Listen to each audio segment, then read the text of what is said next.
The trust that was never questioned. You know when you trust someone so completely that the idea of betrayal doesn't even cross your mind. It's not naivety, it's conviction. That's how I trusted my husband. I didn't check his phone. I didn't ask unnecessary questions. I didn't create imaginary scenarios in my head. Not because I believed betrayal didn't exist in the world, but because, in my world, with him, it simply didn't make sense. He came from a family marked by infidelity. He had seen his father destroy his own marriage. He had watched his mother cry in silence for years. He had seen the house split in two, and he suffered. He truly suffered. So if there was one thing I believed with all my strength, it was that he would never put someone through what he had witnessed inside his own home. I would never be capable of that, he used to say whenever the subject of cheating came up. Betrayal is cowardice, he repeated with conviction, and I believed him. Not only did I believe him, I defended him. If someone made one of those cynical comments like, "All men are the same," I would smile and say, "Not all men. Mine isn't." I said it with genuine pride, with the quiet certainty of someone who thought she had won the love lottery. We had an ordinary life, but a comfortable one. No extravagant luxury, but stability, a predictable routine, shared plans, and a daughter. Our daughter was, how can I put it, a dangerous mix of curiosity and intelligence, the kind of child who notices things adults pretend not to see, who picks up on tone of voice, who remembers phrases, who asks questions at the wrong time, or the perfect time, depending on your perspective. She adored her father. To her, he was the most honest man in the world, a domestic hero, the guy who opens stubborn jars, fixes leaks, and still cracks jokes in the middle of it all. And maybe that's why fate chose her hands to pull the first domino. Because irony, let's be honest, is the universe's favorite sport. That day, nothing seemed different. It was a normal Tuesday. He left for work as usual, gave me a quick kiss, one of those checklist kisses, and said the phrase he repeated with the same naturalness as "good morning." Trust me. I smiled, distracted. I always do. He left, and I went on with my day. Coffee, work, dishes, messages. The world spinning as it always had. Hours later, my daughter walked into the bedroom laughing, wearing his jacket, the grey jacket, heavy, way too big for her, with the sleeves covering her hands. She looked like a tiny detective in disguise. All she was missing was a magnifying glass. "Mom, can I get some coins? I want to buy stickers." I laughed. "Sure, just put the jacket back afterward, okay?" She stuck her hand into one pocket, then the other, and stopped. That kind of stop that changes the air, like the room itself held its breath. "Mom? What?" She pulled out a folded piece of paper, holding it with exaggerated care, as if she already knew it was too important to be tossed aside. "Is this important?" I took it without looking, still smiling. "Probably a receipt. I'll check it later." I opened it casually, and in that second, my body understood before my mind did. My stomach dropped. My hands went cold. My smile froze halfway, trying to pretend nothing was wrong. It wasn't a receipt, it wasn't a bill, it wasn't work-related. It was a note, handwritten, female handwriting, delicate, carefully drawn, far too intentional to be just a note. I read it once, then again. Short, direct, cruel in its simplicity. There was a place, a time, an "I can't wait," and one final sentence, written with the confidence of someone who thought they were invisible. "She will never suspect anything." I stared at it for a moment longer than I should have, and I realized two things. First, she was right. I had never suspected anything. Second, now that I knew, neither of them had any idea what kind of woman they were about to meet. I folded the paper carefully, slowly, like someone storing a small bomb. My daughter watched me closely. "Mom, are you okay?" I took a deep breath, smiled at her as calmly as I could. "I am, sweetheart. Thank you. Now go do your homework." She hesitated. "Are you sure?" "Absolutely." She walked away slowly, not entirely convinced, but choosing to trust me. And inside me, something shifted. It wasn't immediate anger, it wasn't tears, it wasn't despair. It was silence, a dangerous silence, the kind that reorganizes everything inside, that freezes emotion to make room for calculation. Because when a woman realizes she has been living a lie, she doesn't always explode. She observes. And it was right there, with that paper tucked away and my heart strangely calm, that I understood. My husband thought he knew the woman he lived with. He knew the comfortable version, the trusting one, the unquestioning one, the one who gave space and believed that family history guaranteed character. That woman had just exited the scene, and the one stepping in her place, well, she was polite. She was elegant, she was calm, and she had a sense of humor that only appears when life decides to turn into a spectacle. Later that evening, when he came home, I was in the kitchen like always. He walked in with his usual casual air, kissed my forehead and asked, "Everything okay?" I stirred the pot calmly. "Everything." And it was, at least on the surface. He talked about traffic, work, an annoying colleague, the full package of busy, innocent husband. I listened carefully, maybe too carefully, and I began to notice details I had always ignored before. The phone placed face down, the rushed shower, the extra attention to perfume, small things, but together they screamed. That night, his phone buzzed twice on the table. I didn't touch it. I didn't need to. I already had what I needed. Lying in the dark beside him, I thought about everything I would not do. I wouldn't make a scene. I wouldn't beg. I wouldn't demand explanations with a trembling voice. Because the woman who begs gives away her power. And I had just taken mine back. All I needed now was patience and timing. And the best part? He still thought he was safe. Safety creates carelessness, and carelessness is where the truth loves to show up. The silent game begins. The next morning, I woke up before him, not out of anxiety, out of clarity. I prepared coffee with the same routine as always, the same mug, the same bread, slightly more toasted than necessary, just the way he liked it. When he walked into the kitchen, yawning, he found me smiling. A normal smile, nothing theatrical. He frowned for half a second, too quick to notice that I noticed. "Good morning." "Good morning," I replied, pouring the coffee. He sat down, watching me as if trying to detect subtle changes in the atmosphere. "Everything okay?" I smiled. "Why wouldn't it be?" "Nothing. You just seem different." "Bingo." "Different how?" He thought for a moment. "Lighter. If only he knew how much." "Maybe I am," I said, and I really was. Because now I had something he didn't. Information. And information is liberating. Over the next few days, I did the hardest part of any plan. I acted as if nothing had happened. It's not easy to behave normally when everything inside you has already changed. But I wasn't pretending. I was observing. He lied well. I'll give him that. His tone of voice was steady. His stories were complete. No obvious stumbles, but there were patterns, and patterns always betray. Every Tuesday, he worked late. Every Thursday, there was an unexpected meeting. Every other Saturday, a quick work thing came up. Interesting how his job was so organized and so unfaithful to the clock. I started asking simple questions, almost too gentle to raise suspicion.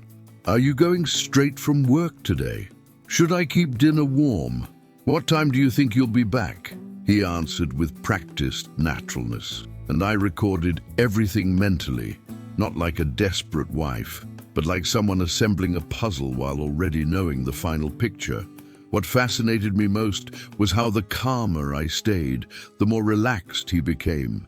Safety breeds carelessness, carelessness breeds mistakes, and he began to make them.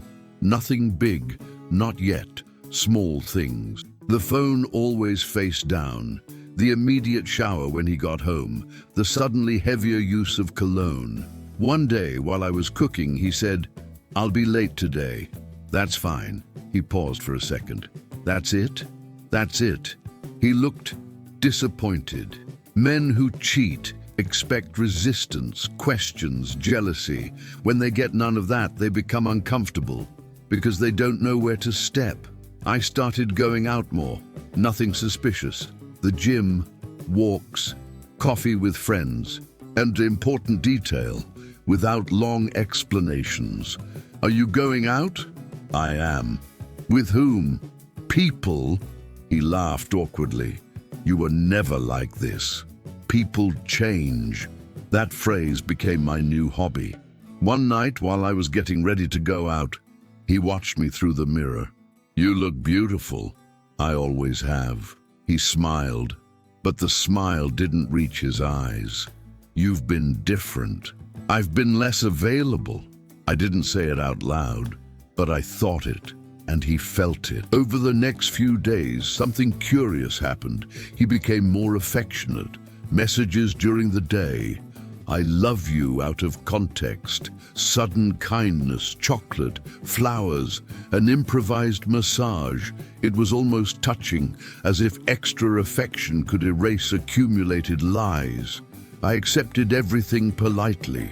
After all, nothing confuses a guilty man more than an overly polite woman. My daughter noticed everything, always. One day, while I was folding laundry, she sat on the bed and asked, "Mom, do you trust Dad?" The question came with the softness of someone who already knows the answer. "Why do you ask?" She shrugged. "Because he smiles at his phone, but hides it when he notices I'm looking." I took a deep breath. Sometimes adults do strange things. She looked at me with a seriousness far beyond her age. "But you're different." "Different how?" "Stronger."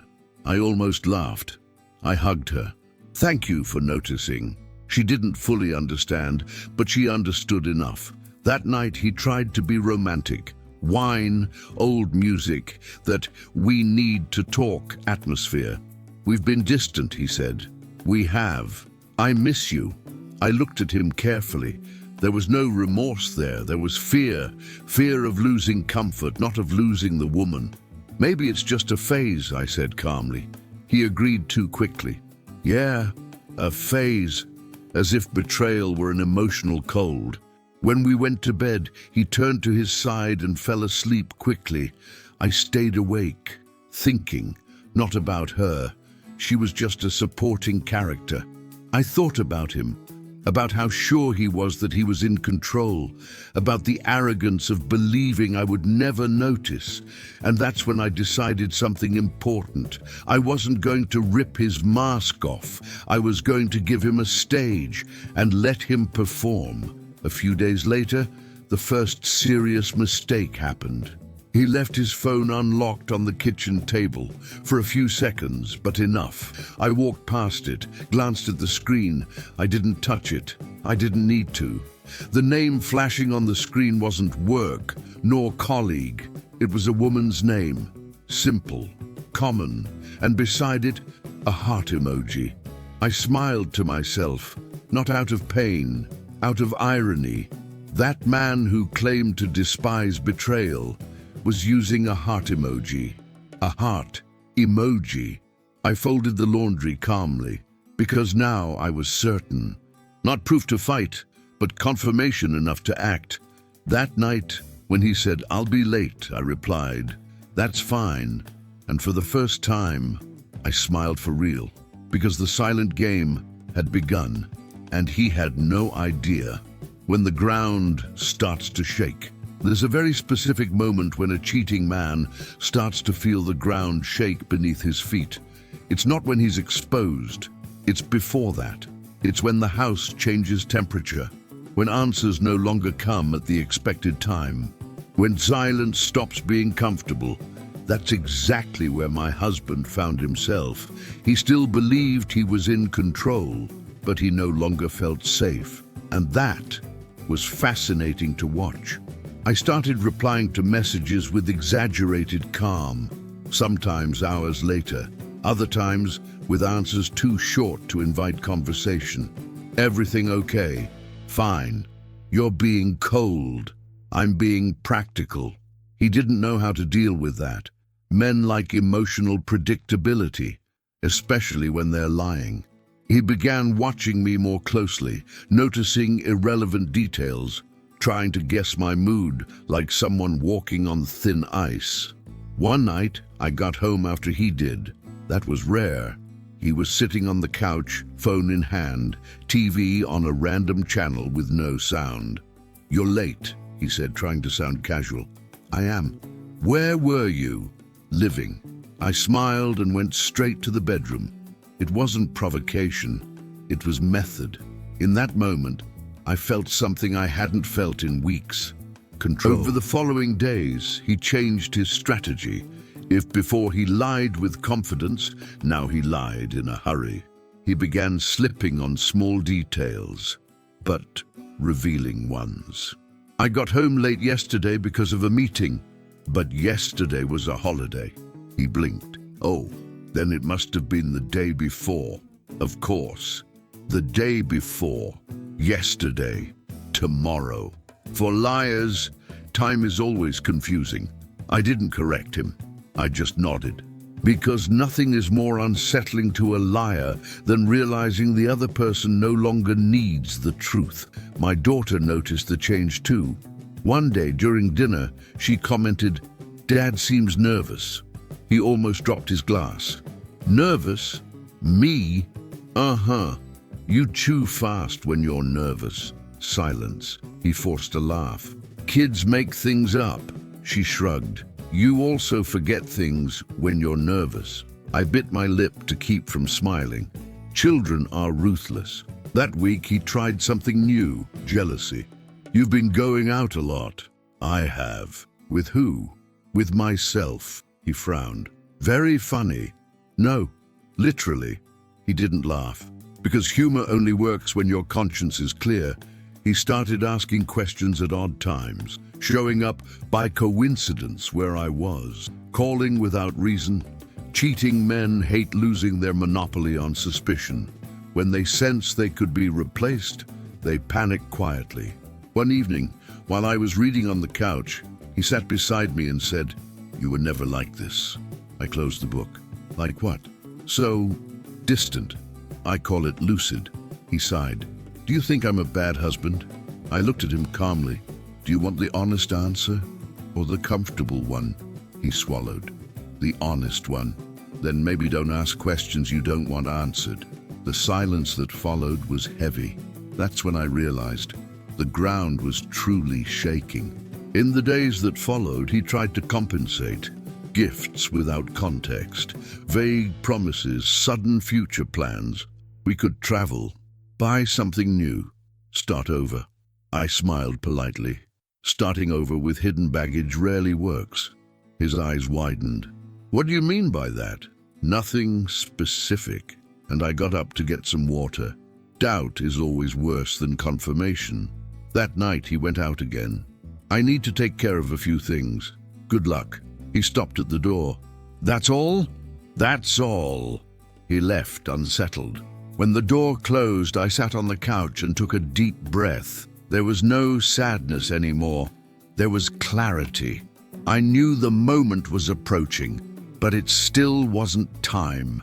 The best revelations happen when the other person is already emotionally exhausted from lying, and he was. A few days later, the most serious mistake so far happened. He promised something simple to our daughter, to attend a school presentation. He promised while looking her straight in the eyes. He didn't show up. When he got home, he found her sitting on the couch, holding the drawing she had made just to show him afterward. "You promised," she said. "No tears, no drama, just truth." He tried to explain. "I had something come up," she replied. "You always have someone more important." The silence was absolute. He looked at me for the first time, not as someone asking for help, but as someone realizing he had lost something he no longer knew how to recover. That night, he went to bed early, or pretended to. I stayed up, thinking. The silent game had done its job. The ground was no longer shaking, it was cracked. And I knew exactly what came next, because when a man starts to fall, it's not the push that brings him down, it's the weight of his own lies. The trap closes. I've always believed that big falls don't need a push, they just need space. After the night of the school presentation, something shifted permanently inside the house. There was no argument, no accusations. There was a new kind of silence, not the comfortable silence of people who understand each other, but the careful silence of someone who knows that one wrong word could make everything collapse. My husband began acting like someone walking on thin ice. He spoke less, watched more, tried to guess my mood like someone attempting to decipher a foreign language. And I finally breathed. I prepared dinner that night like always. Nothing special, nothing symbolic. Not yet. He tried to start a conversation. Was the presentation nice? It was. Was she upset? She was clear. He swallowed hard. Guilty men hate clarity. They prefer tears, drama, something they can use as leverage. But clarity leaves no room for negotiation. Over the next few days, he tried something predictable. Self-victimization. I've been under a lot of pressure. Work has been draining me. Sometimes I feel like I can't do anything right. I listened with polite attention. That must be hard. That's all. No, everything will be okay. No emotional comfort. And that disoriented him. Because when a woman stops being the emotional safety net, a man begins to feel the real weight of his choices. That's when I decided to schedule the dinner. No restaurant, no audience, at home, just the three of us. When I mentioned it, he frowned. Is it a special date? Depends. Depends on what? On what will be said. He laughed nervously. You've been mysterious. I've been honest. He didn't like that answer. That day, I got home early, set the table carefully, put out the nice tablecloth, the one we only used on important occasions. I prepared his favorite meal. Irony is also a form of art. My daughter noticed. Are we having guests? No. Then why does everything look so nice? I smiled. Because today is a day for truth. She looked at me silently and didn't ask anything else. When he arrived, he brought flowers, red roses, classic, out of place. For you, he said. Thank you. I took the bouquet and put it in a vase. No kiss, no emotional sigh. He noticed. During dinner, we talked about neutral things. School, weather, a random news story. He barely touched his food. He cut it slowly, drank too much water. Nervousness seeped into his posture. Halfway through the meal, I said calmly, after dinner, I want to show you something. His fork froze mid-air. Now, after is always more frightening. When we finished, I asked our daughter to go to her room for a few minutes. She nodded, but stayed nearby. I stood up, went to the bedroom, and came back holding a book. The book. I placed it on the table, slowly. Do you remember this? I asked. He frowned, trying to keep his expression neutral. Remember what? I opened the book, took out the folded paper, the same paper. I placed it in front of him. The color drained from his face instantly. Where did you find this? He asked, his voice breaking. Our daughter. Silence fell like a heavy curtain. You read it? he asked. I did. All of it? Every word? He ran a hand over his face. It's not what you think. That phrase should be printed in the cheater's handbook. I smiled, with a calm that was almost cruel. Funny. I thought exactly what was written. He tried to explain. I raised my hand. You don't need to. How can you say that? I don't need details. I need honesty. And that arrived too late. Our daughter appeared at the doorway. You promised, she said. Simple, direct, impossible to argue with. He tried to stand up. I can explain it to her. No, I said firmly. She already understands. He started to cry, not out of remorse, but out of loss of control. It was a mistake. It was a choice. I never meant to hurt you, but you chose to lie. I stood up from the table. This marriage is over. His eyes widened. Just like that, no fight, no spectacle. I picked up the paper and folded it carefully. You can keep it. It seems important. Our daughter took my hand, and in that moment I felt something rare. Peace. Not the peace of someone who won, but the peace of someone who no longer needs to pretend. He stayed seated at the table, alone, as he always had been. He just hadn't known it. When he tries to fix the unfixable, if there is something more predictable than betrayal, it's the behavior of someone who has been exposed. The day after the dinner, my husband woke up different. Not sad, not remorseful, hopeful. And that, I admit, was almost funny. He still believed there was room for negotiation. I prepared coffee only for myself and our daughter. Nothing symbolic, nothing theatrical, just reality. He came downstairs in silence, stopped in the kitchen, and stared at the table. You didn't make coffee for me? No. Why not? I looked at him calmly. Old habit. He swallowed hard. He sat down anyway, stayed there, staring at the empty mug as if it were a philosophical object. Can we talk? He asked. We already did. No. Really talk. I smiled. That's exactly what yesterday was. He ran a hand through his hair, nervous. I made a mistake. Yes, but I can change. You can. Then why are you like this? Because changing doesn't erase what was done. He sighed. You're being harsh. I'm being clear. That phrase became frequent. Over the following days, he entered what I call the repentant man's manual. Chapter 1. Flowers. Flowers every day. Roses. Lilies. Even sunflower, clearly bought in a rush. I thanked him politely and put them in water. No photos, no emotion, no social media posts. Nothing saddens a repentant man more than flowers without emotional impact. Chapter 2. Promises. I'll cut all contact.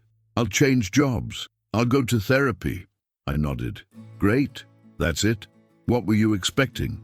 That this would change something? It changes you, not how I feel. Chapter 3.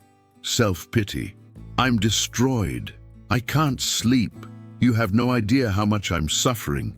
I looked at him carefully. I imagine. Then why won't you try? Because I'm not responsible for your suffering. That sentence fell like a glass shattering on the floor. He went quiet for a long time. You've become cold. I became whole. The difference bothered him deeply. He tried to use our daughter as an emotional bridge, exaggerated gifts, constant messages, attempts to play the perfect father. Our daughter noticed. One day, she asked me, is he trying to buy forgiveness? I took a deep breath. He's trying to compensate. Does it work? Not the way he thinks. She nodded. Thought so. Children have an impressive moral radar.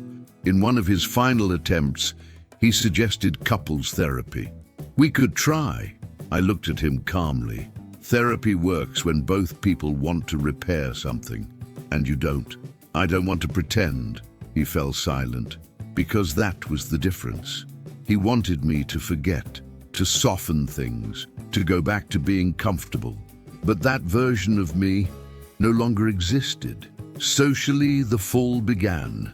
Mutual friends started asking questions. His family did too, and he didn't have good answers because the truth didn't help him and the lies no longer held. Once I ran into his mother. She approached carefully. "I know my son made a mistake." I listened. "But don't you think maybe—" "No," I interrupted gently. "I don't." She understood. She didn't insist. Because sometimes even family realizes there's no defense left. The house felt lighter without him. Quieter, yes, but honest. Our daughter began laughing loudly again, sleeping better, asking age-appropriate questions. One day, as we folded laundry together, she said, "You seem happier." I stopped. "Do I seem happy, or am I?" "You are," I smiled. Then it was worth it. She thought for a moment. It was, and that's when I knew I had made the right choice. He kept trying. Long messages, emotional texts, late declarations. I read them. Answered only what was necessary, because when a woman stops explaining, the game is over. And the humor was in me, in the calm, in the clarity, in the absence of urgency. Nothing frightens a guilty man more than a woman who has already moved on emotionally, and he knew it. He tried one last dramatic line. "You'll never find someone who loves you like I do." I smiled. "Maybe, but I'll certainly find someone who respects me." He didn't reply, because there was no possible answer. And it became clear. It was no longer about him trying to fix things. It was about me no longer needing to patch anything up. The indifference that sets you free. Some endings don't make noise. They happen quietly, almost politely, like someone closing a door without slamming it, because there's nothing left to prove. A few months after the separation, I was at the grocery store. Pasta aisle, half-empty cart, a light mind. And then I saw him.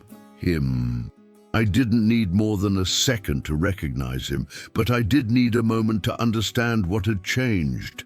It wasn't his face, it wasn't his body, it was the weight. He looked smaller, not physically, emotionally. That posture of someone who apologizes even to the air. Deep circles under his eyes, an untrimmed beard. He saw me too.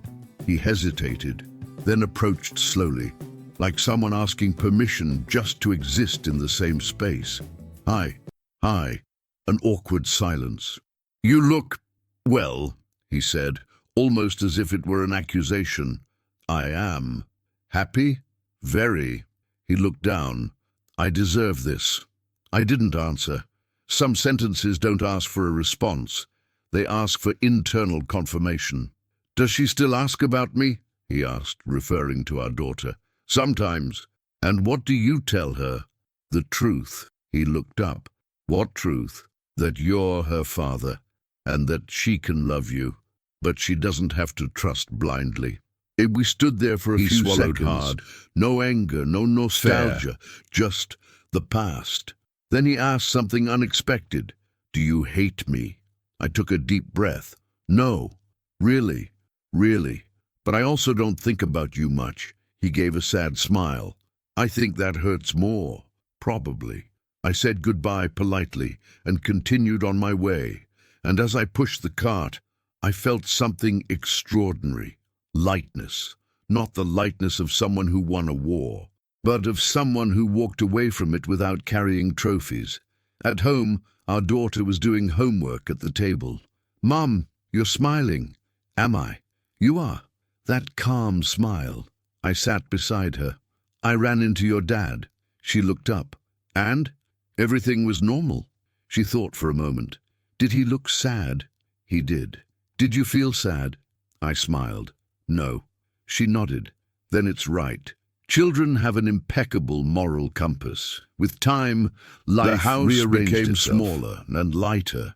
The bills became more organized, surprisingly. Sundays became quieter and honest. I met new people, revisited old dreams, learned to trust again, but now with healthy boundaries. He rebuilt his life too. I don't know how, I don't know with whom, and that is freedom. One day, our daughter, a little older now, asked me, "Do you regret trusting him?" I thought for a moment. No, not even a little. No, I regret taking so long to stop. She smiled. You're strong. No, I corrected gently. I just learned not to betray myself to please others. And that was the greatest lesson of all. Not about betrayal, but about choice. Because in the end, everything comes down to that. He chose to lie. I chose not to accept it, and we both lived with the consequences. The difference? I sleep in peace, and when I remember the sentence written on that paper, "She will never suspect anything," I don't feel anger. I feel irony. Because he was right about one thing, I really never suspected anything. I trusted.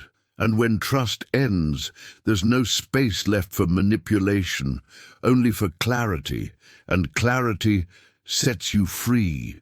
If this story touched your heart, please subscribe to Stories We Tell, leave a like, and share it with someone who needs to hear it.